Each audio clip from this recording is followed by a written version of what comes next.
Right, let's get one thing straight before we start. Animation is for kids, yeah?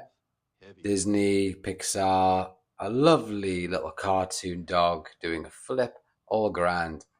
Now imagine taking all of that innocence, taking it down a back alley in Newcastle at 3 in the morning and throwing it into a skip filled with cheap weed and highly questionable lifestyle choices.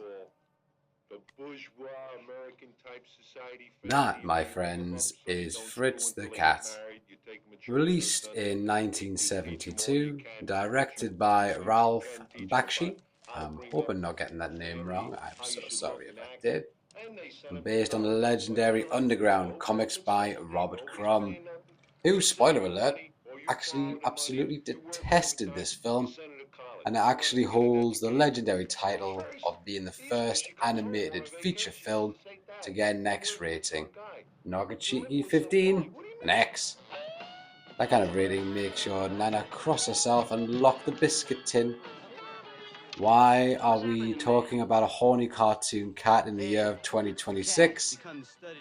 Because underneath the shock value lies an incredibly cynical time capsule of movement that just completely lost its mind. So, what actually happens? Well, calling it a plot is generous. It's more like a series of terrible decisions strung together by a jazzy soundtrack. Fritz is a college student in New York, except he doesn't do any studying because he's far too busy being a tortured poet to impress lasses, or at least pretending to be. He's an ultimate intellectual fraud. Think of a bloke you meet in the pub in Heaton who won't shut up about his acoustic guitar, but multiply them by 100 and give him fur. And then we have Fritz. He invites three girls back to a bathhouse for some spiritual exploration, which is exactly what it sounds like. And naturally, the police turn up, and because Bakshi possesses the subtlety of a brick through a window, the coppers are drawn as literal pigs. Fritz accidentally starts a full-scale riot, drops a match, which sets the place on fire. But does he face the music? And does he help? So next, Fritz steals a car, ditches his flatmates, and flees to Harlem. Why? Because he wants to experience the real struggle.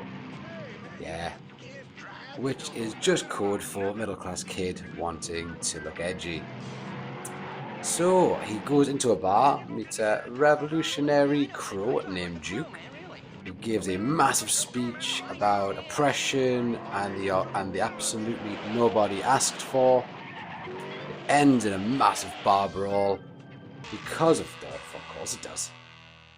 Duke gets shot by the police, and how does Fritz react?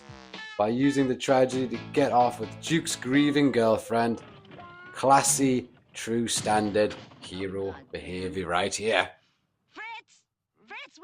By Act 3, Fritz ended up out in the desert with a gang of neo-something bikers led by a heavily mutated lizard named Blue.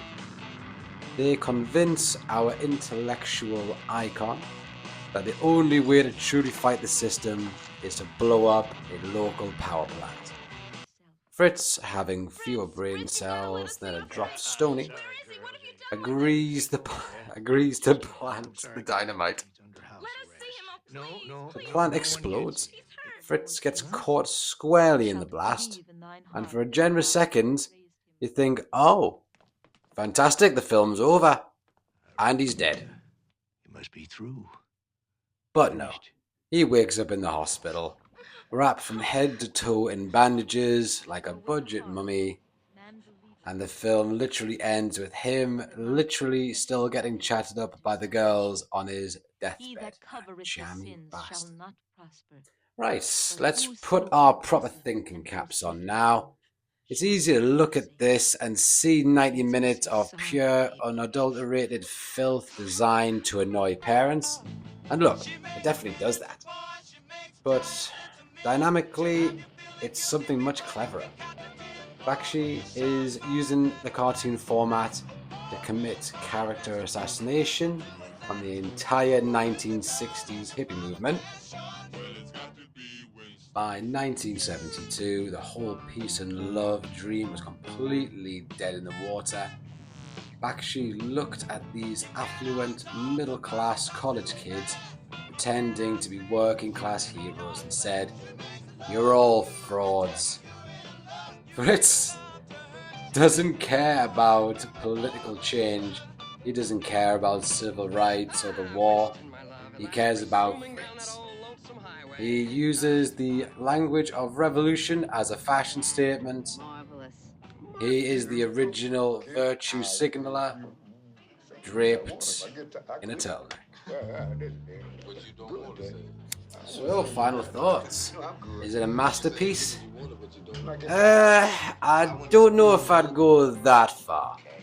It's clunky, it's offensive, it leaves you wanting to take a very long hot shower to make sure every piece of it's off.